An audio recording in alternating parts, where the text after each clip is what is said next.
Thank you, Mr. President. There are a lot of really good things in this bill, and it's an excellent bill, but I'm going to focus in on the two parts that do deal with firearms, because I really probably have, in a lot of ways, a different view on firearms than a lot of my DFL colleagues. Not all of them, but a lot of them.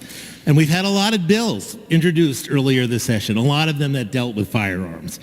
And there were just a lot of those bills that I could not support, and I signaled that I could not support. But now we're down basically to these two bills here.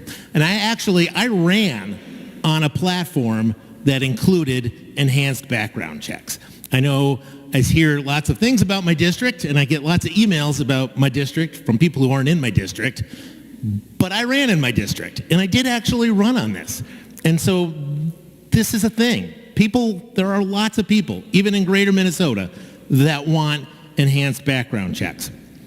So that leaves us kind of with the ERPO provision. And I have always been somewhat tepid on ERPO. I just have.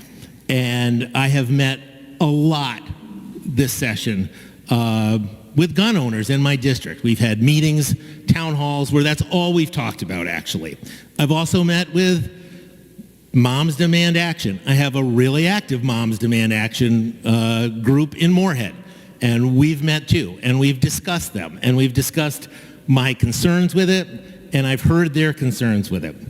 And so what I've been left with here over the last few weeks as we've come closer to the end of session is I've just thought a lot about all of those things I've heard, not only from my constituents, but also some of the statistics that have been bantered around here tonight.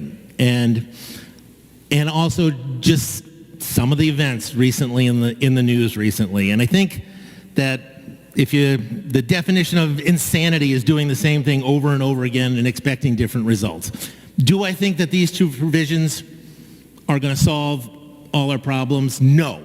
Do I think more funding for mental health, which we're doing a lot of too this session? We are providing a lot of money for mental health. That's a really good thing. I think that is also going to help a lot. And I do wish that there were some other stiffer penalties for people who commit crimes with guns. I fully support that as well.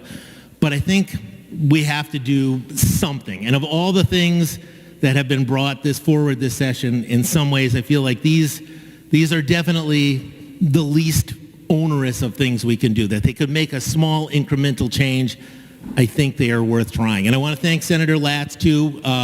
These two provisions, when they started out, I had a lot of problems with them, and Senator Latz has worked with me and some other members of the party here to get them into a form that I finally could be a yes vote on them. So I will be a yes vote tonight, and I will encourage my colleagues to do the same.